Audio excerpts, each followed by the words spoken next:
नमस्कार, मैं अर्चना और आप देख रहे हैं हंगामा टाइम्स। हंगामा टाइम जिस तरीके से हर फेस्टिवल करता है कुछ खास, तो हाल ही में आने वाला है हमारा राष्ट्रीय पर्व गणतंत्र दिवस यानी कि 26 जनवरी।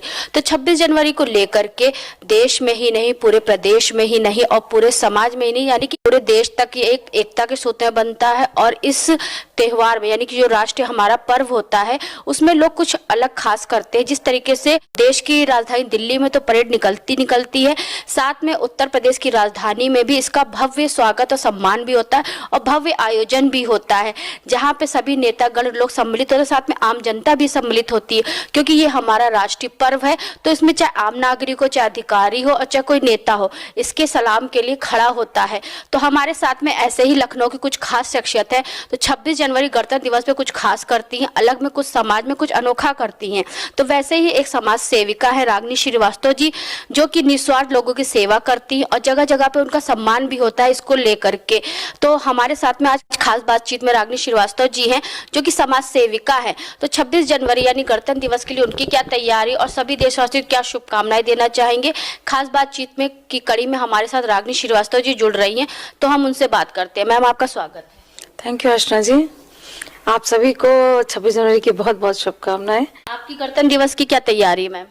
मेरी हर बार की यही गणतंत्र दिवस की यही तैयारी रहती है कि बच्चों के बीच में जाना, स्कूलों में या जगहों पे जहाँ भी रहता है वहाँ जाना होता है। वहाँ पे कुछ झंडा है या फ्रूट्स वगैरह है या आपके पेस्ट वगैरह है या कुछ भी ऐसा है जो बच्चों से आपको वो करना हो बातचीत, तो वो बच्चे उसमें आगे बढ़ चढ़कर आते हैं और उन सबको दिया जाता है सारी चीजें। अच्छी बात। लेकिन मैम एक सवाल हम आपसे और करेंगे, जिस तरीके से 15 अगस्त हमारा स्वतंत्रता दिवस होता है और 26 जनवरी हमारा गणतंत्र दिवस होता है। स्वतंत्रता हमें मिली थी जो 1947 में मिली थी, और जो हमारा संविधान जो बन के तैयार हुआ था वो 1949 में बन के तैयार हुआ था। लेकिन आज के जो बच्चे हैं थोड़ा सा कंफ्यूज होते हैं इन सब चीजों में को लेकर के। तो आप जैसे गणतंत्र दिवस पे अगर स्कूल कॉलेज में जाती हैं तो इस चीज पे क्या मैम वर्क करती हैं? बिल्कुल, मैं समझाने की भी कोशिश करती हूँ कि आपको किस दिन स्वतंत्रता मिली थी और नया संविधान किस दिन लागू हुआ था, उस दोनों को डिफरेंस को बताने की पूरा प्रयास करते हैं हम लोग।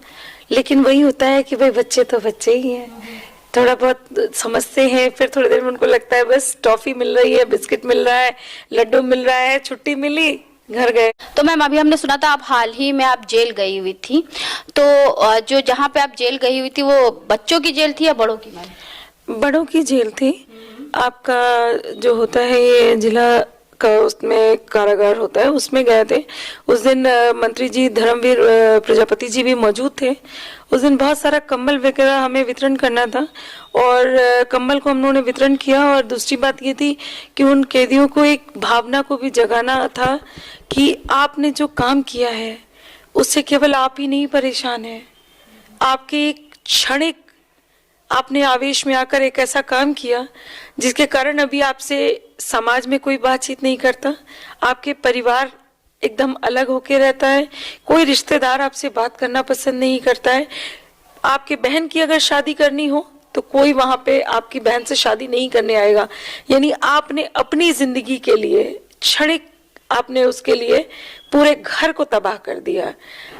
समाज में यही हम लोग भी यही सिखा रहे थे, समझा रहे थे उन लोगों को कि आप जब वापस जाइए तो लोगों को गर्व हो इस बात के लिए कि लड़का तो अच्छा था, शायद फंस गया, लोग आपसे बातचीत करना चाहें, लोग आपको दूर नहीं करें अपने से, और दोबारा उस जेल का मुंह मत देखिए दोबारा फिर कभी। अभी जैसे मंत्री जी का एक कार्यक्रम चल ही रहा था, उसमें ही बातचीत हो रही थी, तो ये हो रहा था कुछ जो कैदी थे वो 2000 रुपए के लिए भी जेल के अंदर थे। कोई सिर्फ पर्स उन्होंने छीन लिया था, उसके कारण था। तो मंत्री जी से यही बातचीत भी हो रही थी और मंत्री जी ने कुछ ऐसा प्रोविजन कर रखा था कि अगर आप कुछ संस्था वाले लोग या कुछ समाज सेवी इस टाइप से आगे आते हैं और उनसे अगर जमानत करवा के या आप उनके लिए पे कर देते हैं तो आप उनको रिहा कर दिया जाएगा। तो मेरी मुहिम भी अब की बार यही चल रही है कि हम 26 जनवरी तक कुछ ऐसा काम ही सोच रहे हैं कि कुछ परिवार तो ऐसे होंगे जिनको हम छुड़ा सकते होंगे और हम छुड़ा लेंगे और वो अपने घर परिवार से मिल पाएंगे। हाँ, कुछ ऐसे लोग हो गए जिनका अपराधी रिकॉर्ड ना हो, यानी कि वो एक बार में ऐसी जो है चलते अपनी मजबूरी के चलते अपराधी बन गए हों, तो उनके सुधार के लिए आप कार्य करेंगी। हाँ, थोड़ा सा इस पे ज़्यादा वर्क करने की ज़रूरत है, क्योंकि उन लोगों के साथ में क्या हो रहा है कि मोस्टली 85% लोग वहाँ पे सिर्फ ऐसे हैं कि उन्हें केवल अपराध उन्होंने नहीं किया, सिर्फ उन्हें ले आया गया। अब उसमें गलती बहुत सारी चीज़ों की हो सकती है, तो हम बाकी चीज़ों का आपके सामने जिक्र करना नहीं चाहेंगे कि हमारी और बातें क्या हो रही थी, लेकिन हाँ इतना ज़रूर है कि सिर्फ 20% लोग ही जो होते हैं वो मानसिक रूप से विक्षिप्त होते हैं और वो उनमें आपराधिक भाव ज़्यादा होता है, उसके चलते वो अपराध करते हैं। यानी कि आप जेल में भी जाकर के लोगों को समाज सुधार के लिए प्रेरित कर रही हैं और समाज सुधार करके वापस आने के लिए प्रेरित कर रहे हैं। कुछ ऐसे जो आपके सामने, देखिए आपके सामने अगर दिखता है कि आप भगवान हैं, आप फोटो लगा लेते हो, तो आपके दिमाग में भी आता है कि हाँ कम से कम हम इतना तो कर लें कि एक दिया ही जला दे भगवान के सामने, नहीं कुछ है तो हम एक पूजा ही कर लें, जरा सा मंत्र ही उच्चारण कर लें। तो वैसा प्रोविजन उन लोगों के लिए करना है। जैसे जेल में उस दिन मंत्री जी से भी बातचीत हो रही थी कि एक रिकॉर्डर ऐसा लगाते हैं, टेप रिकॉर्डर, जिसमें महामृत्युंजय जाप चलता रहे या कुछ इस टाइप का चलता रहेगा, गायत्री मंत्र वगैरह, और कुछ मतलब पोस्टर्स वगैरह या इस टाइप की पेंटिंग वगैरह लगाई जाए, जिससे उनको ये लगे कि हाँ, क्योंकि देखिए आप जानते हैं कि आजकल कोई भी एक बच्चा भी आप देखिए 4-5 साल का बच्चा होगा, वो आपको कैमरा लेकर और मोबाइल लेकर दिख जाएगा, उसमें चाहे वो इवन कार्टून चल रहा हो या कुछ भी चल रहा हो। लेकिन जेल में ऐसा कुछ भी नहीं होता है। जेल में जब हम गए तो हम खुद भी रोने लगे। वो लोग जिस तरीके से रो रहे थे, उनके पास इवन मोबाइल भी नहीं है। आप मोबाइल तो वहाँ क्या होगा, टीवी भी एक ऐसी नहीं है।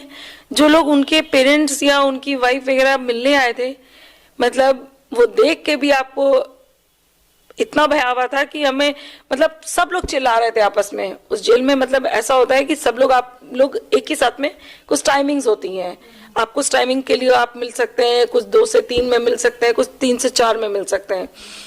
जब लोग मिलने आते हैं तो मुझे भी नहीं समझ में आता कि वो लोग क्या बात कर रहे हैं। मतलब वो सारे लोग चिल्ला रहे थे, उधर से वो क्या आवाजें आ रही होंगी पता नहीं।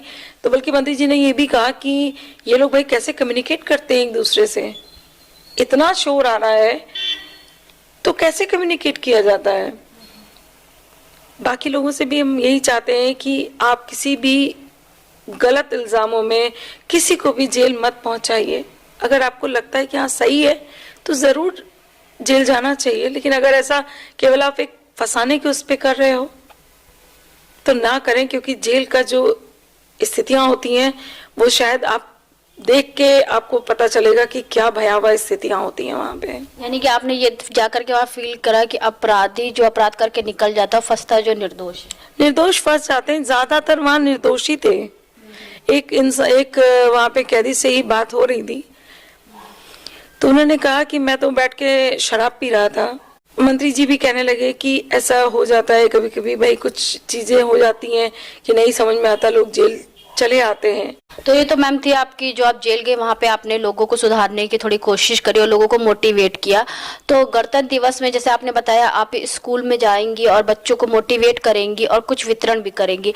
तो हाल ही में जो ठंडी के दिन चल रहे हैं तो कंबल वितरण भी आपने बहुत सारे किए हैं। मैंने यहाँ पे आपका जयप्रकाश नगर है, वहाँ पे भी बहुत सारे घर ऐसे हैं जहाँ पे ज़रूरत बहुत ज़्यादा है। कुछ रिक्शे वाले होते हैं जो आप लोगों को पता नहीं चलता है कि रात में जब वो लोग सोते हैं तो 3-4 लोग एक साथ एक ही कंबल में घुस के सो रहे होते हैं, और कितना ठंडा। आप एक रूम में सोते हैं, उसमें भी आप 2-3 कंबल ओढ़ लेते हैं, वो एक खुले आसमान में सो रहे हैं, तो आप भी सोचो कितना ज़्यादा ठंडा होता है। तो हम लोग रात में जैसे हम निकले 9-10 बजे के करीब, और हमें जहाँ भी लगा, जहाँ भी जो हमें ऐसा दिखा कि वो हो रहा है, सो रहा है, ठंडा लग रहा है, तो वहाँ हमने उड़ा दिया।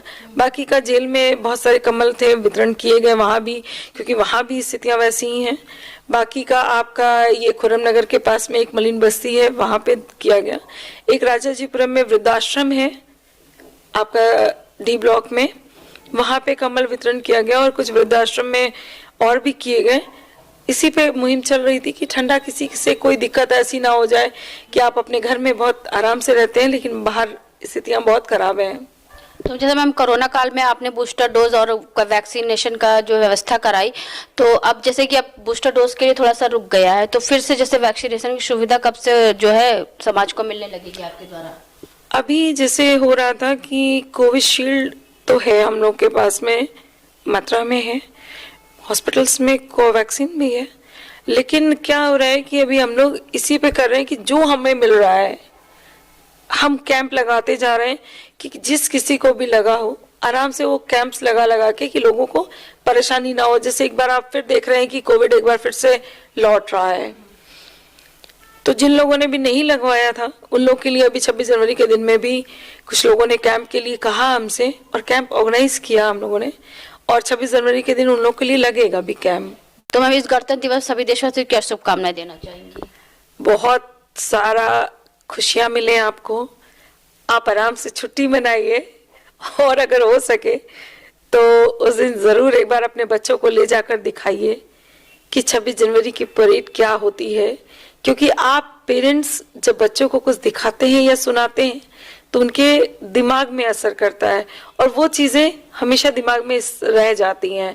आप कोई भी चीज़ पढ़ाते हैं वो चीज़ें दिमाग में नहीं रहेंगी, लेकिन आप कोई चीज़ विजुअली दिखा रहे हैं तो वो चीज़ें उन बच्चों के दिमाग में बैठ जाएगी कि क्या क्या होता है। ये थी हमारे साथ में समाज सेविका रागिनी श्रीवास्तव जी, जिनकी विचारधारा आपने सुनी, जिन्होंने बताया कि उन्होंने ऐसे बहुत से लोगों की मदद करी है जिनको सचमुच की जरूरत थी, यानी कि जो जरूरतमंद है उनकी जरूरत तक पहुंच करके उनकी जरूरतों को पूरा किया। और साथ में इस गणतंत्र दिवस पे उन्होंने सभी देशवासियों को विशेष संदेश भी दिया कि किस तरीके से लोग अपने देश को याद रखें और जो हमारे 26 जनवरी के दिन पे जो परेड निकलती वहां जा करके एक सूत्र में बंधे और दिखाएं कि हमारे देश में आखिर कितने रंग हैं।